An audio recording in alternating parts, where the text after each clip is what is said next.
हाय दोस्तों। तो इसमें हम एक जनरल अप्रोच सीखने वाले हैं जिससे कि हम rocket propulsion, hopper pouring sand on a conveyor belt और भी इस प्रकार के कई सारे वेरिएबल मास सिस्टम के सवाल हम ईजिली सॉल्व कर पाएंगे। So let's start. एक छोटा सा मास dm जो कि u वेलोसिटी से चल रहा है, एक बड़े मास जिसका मास m है उससे जाके अटैच होने वाला है। तो बड़ा वाला मास जो है वो v वेलोसिटी से चल रहा है इनिशियली। थोड़े से टाइम dt के बाद ये total mass m plus dm बन जाता है और इसकी स्पीड थोड़ी सी बढ़ जाती है v प्लस dv, क्योंकि छोटा वाला मास बड़े वाले मास से अटैच हो गया इसलिए इसकी वेलोसिटी थोड़ी सी बढ़ गई। तो इस पूरे इवेंट के लिए हम चेंज इन मोमेंटम कुछ इस तरीके से लिख सकते हैं। क्योंकि ये बहुत छोटे से टाइम में हुआ है सो हम छोटा सा चेंज इन मोमेंटम लिखेंगे which is dp। So dp is p final minus p initial, final momentum minus initial momentum. तो फाइनल मोमेंटम हम लिख सकते हैं mass times velocity and initial momentum हम mass into velocity of initial masses हम लिख सकते हैं कुछ इस तरीके से। तो इसको अगर आप सॉल्व करोगे तो बेसिकली अपन को कुछ ऐसा मिलेगा।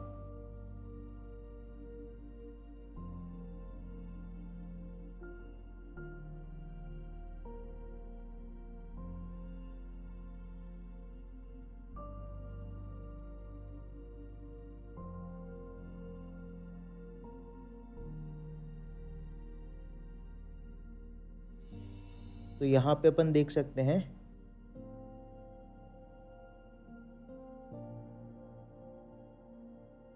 इस एक्सप्रेशन में कुछ टर्म्स कैंसिल हो रही है, जैसे mv और ये माइनस mv कैंसिल आउट हो जाएगा and dm into d v will be a very small quantity, बहुत ही छोटा सा होगा इसलिए हम इसको नेग्लेक्ट कर सकते हैं।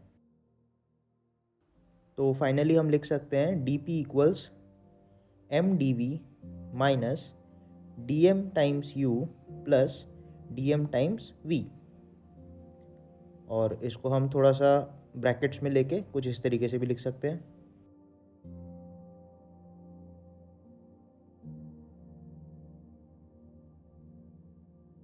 सो ये जो इवेंट हो रहा है ये बहुत ही छोटे से टाइम dt में हो रहा है।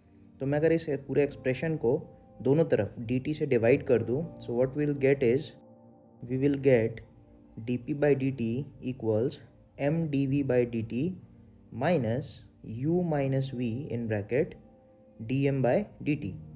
ये जो u माइनस v वाली टर्म है इसको समझने के लिए so let's discuss the relative velocity concept here. तो यहाँ पे जो हम v रिलेटिव लिखना चाह रहे हैं वो रिलेटिव वेलोसिटी है स्मॉलर मास dm की with respect to the bigger mass m। पुराने डायग्राम से हम रेफर कर सकते हैं कि स्मॉलर मास dm जो u वेलोसिटी से चल रहा था और बिगर मास m जो कि v वेलोसिटी से चल रहा था। तो हम रिलेटिव वेलोसिटी लिख सकते हैं dm की with respect to m as v relative, that is u minus v।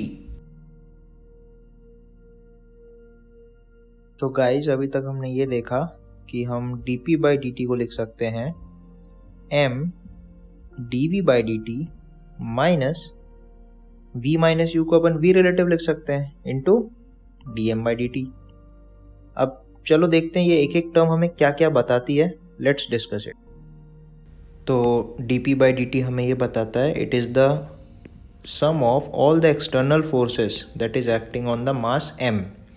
तो जो मास m है, जैसे अगर रॉकेट है तो रॉकेट जब ऊपर जाएगा तो उस पर एयर रेसिस्टेंस लग सकता है और ग्रेविटी उस पर लगेगी, तो ये दोनों ही F एक्सटर्नल कहलाएंगे। इसके बाद आता है m dv बाई dt, तो ये होता है net force on the body of mass m।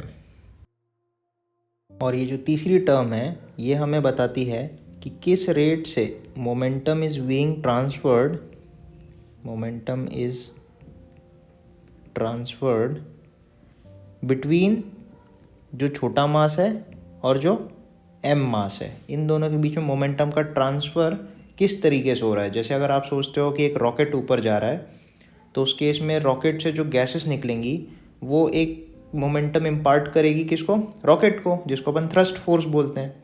तो उस तरीके से ये वाली टर्म हमें रॉकेट के केस में थ्रस्ट फोर्स के बारे में बता सकती है। तो फाइनली जो हमको याद रखना है उसको आप ऐसे सोचो m dv by dt equals sum of F external और V relative D M by D T को आप लेफ्ट साइड ले जाओ तो आपको मिलेगा V relative D M by D T. तो इसको ध्यान रखेंगे, ये बहुत ही इम्पोर्टेंट फॉर्मूला है जो हमें काफ़ी सारे प्रकार के प्रॉब्लम्स को सॉल्व करने में हेल्प करेगा।